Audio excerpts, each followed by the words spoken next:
28 times mains दिया हुआ है, यूपीएससी के सारे मेंस दिए मैंने, स्टेट कमीशन का मेंस दिया हुआ है। सिर्फ बड़े नाम पे मत जाओ, आप 3 से 4 साल लग के अपना सब कुछ छोड़ के पढ़ाई करो। नमस्कार, आप देख रहे हैं सौगन टीवी और मैं हूं अंकित वर्मा। इस वक्त मैं मुखर्जी नगर में हूं। मुखर्जी नगर जो माना जाता है ये कोचिंग सेंटर का हब माना जाता है दिल्ली में, और मेरे साथ ब्रजेश पांडे जी हैं। ब्रजेश सर जो है पिछले 12 साल से कोचिंग दे रहे हैं यूपीएससी जो एस्पिरेंट्स होते हैं उनको।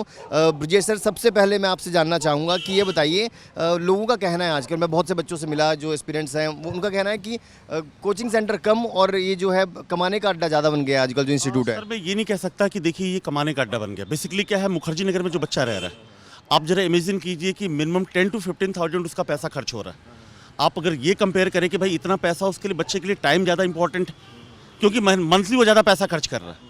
अगर मैं टाइम की बात करूं कि 2 साल यहाँ कोचिंग चलती, 2 साल का मतलब ये हो गया कि बच्चा अगर यहाँ पे रह रहा है, सब कुछ बहुत अच्छा रहा, 2 साल में तो उसकी क्लासेस कंप्लीट हो रही है। फाइनली सक्सेस होने के लिए कम से कम उसे 3 से 4 साल चाहिए। 4 साल अगर पर मंथ तो इतना पैसा खर्च कर रहा है तो कहीं ज़्यादा पैसा खर्च हो रहा है उसका।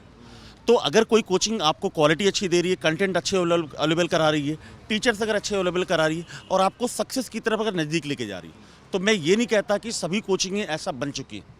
मैंने ये रखता है कि बच्चे की सक्सेस इंपॉर्टेंट है। कैसे चूज़ किया जाए एक अच्छा कोचिंग सेंटर जो है एस्पिरेंट्स के लिए, कैसे वो चूज़ कर सकते हैं, आप ये बताइए सर। मैं ये नहीं कहता कि मुखर्जी नगर में कोई अच्छा है या कोई बुरा है, सभी अच्छे हैं सभी बुरे हैं, ठीक है। बच्चा आए, सभी कोचिंग संस्थान उनको कुछ दिन का डेमो देती हैं, आप आओ क्लास में, ठीक है। वहाँ क्लास करने के बाद आप डिसाइड करो कि आपको जाना कहाँ है। और सिर्फ क्लास नहीं, आपके ढेर सारे जानने वाले लोग यहाँ मिलते हैं। आप उन बच्चों से पूछो कि भाई किस जगह पे कंटेंट अच्छा मिल रहा है। सिर्फ बड़े नाम पे नहीं जाओ, सभी लोगों से मैं यही कहना चाहूँगा, सिर्फ बड़े नाम पे मत जाओ। आप क्लास जाके वहाँ पे डेमो अटेंड करो। डेमो अटेंड करने के बाद क्या है, आप यहाँ के बच्चों से मिलो कि कहाँ पे अच्छा कंटेंट अवेलेबल कराया जा रहा है, टीचर्स आपके साथ मेहनत कर रहे हैं, आप वहीं जाओ। सारे बच्चे सीरियस होते हैं पढ़ने लिखने में? जो आपका तो 12 साल का तजुर्बा रहा है पांडे जी। 100% तो हम ये कुछ नहीं कह सकते कि सारे के सारे बच्चे 100% पढ़ने वाले होते हैं, लेकिन मैक्सिमम बच्चे जो होते हैं लोअर मिडिल क्लास या मिडिल क्लास से आते हैं, मैक्सिमम यहाँ पे मेहनत करने का प्रयास करते हैं। भाई जो नहीं मेहनत कर रहे हैं उनका कुछ नहीं कह सकते, लेकिन 50% बच्चे जो होते हैं यहाँ जेन्युइन हैं, पढ़ने वाले हैं, रियल में उनके घर वाले बड़े सपने लेके भेज रहे हैं। मेरा सभी बच्चों को ये मैसेज है कि बच्चे, आप 100% जो बच्चे आ रहे हैं जम के मेहनत करो। और साथ में एक मैसेज और है कि सिर्फ यूपीएससी नहीं, अपना बेस्ट टारगेट आप यूपीएससी रखो। आज सिलेबस चेंज हो चुका है, यूपीएससी के साथ स्टेट कमीशन, जैसे यूपी पीसीएस है, बिहार पीसीएस है, आप लगातार एग्जाम के साथ लगे हो, अपना पूरा टाइम एजुकेशन पे दो। आप ज़्यादा से ज़्यादा 3 से 4 साल, मैं ये नहीं कहूँगा कि कोई 1 साल में निकल सकता, 1 साल का टाइम, 2 साल तो कोचिंग ही चलती है आपकी। सब कुछ सही रहा तो 3 साल तब भी चाहिए। आप 3 से 4 साल लग के अपना सब कुछ छोड़ के पढ़ाई करो और सक्सेस आपके पास हो। ऐसे भी बहुत से स्टूडेंट्स होते होंगे सर जो हिम्मत हार जाते हैं, उम्मीद छोड़ जाते हैं और निराश हो जाते हैं, उनके लिए क्या कहना चाहोगे? सर मैंने आज तक वैसे जिन बच्चों ने अगर ईमानदारी से मेहनत की, मैंने आज तक कोई सिंगल बच्चा नहीं देखा जिसने अगर ईमानदारी से मेहनत की है, ठीक है। ईमानदारी से आपका क्या मतलब है? ईमानदारी से कहने का सेंस है कि स्टार्टिंग में जब आते हो 3 साल सब कुछ भूलना पड़ता है। आप सोशल गैदरिंग से बचो, शादी ब्याह होली त्यौहार क्या होता है। मैं ये कहता हूँ मुखर्जी नगर में एक कहावत फेमस है, जो यहाँ होली मनाता है ना वो दीपावली ज़रूर मनाता है।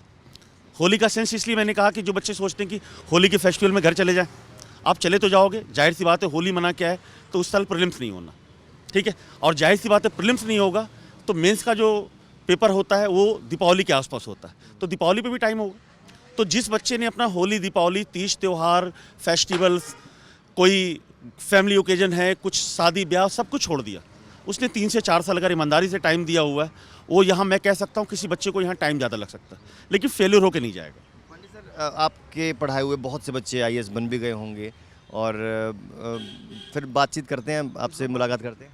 जी जी, बातचीत होती है।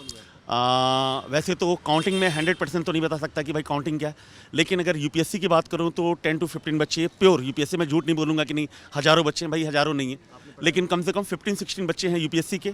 स्टेट कमीशन और बाकी एग्जाम के लेके बात करूँ तो ये संख्या लगभग 100 के ऊपर जाती है।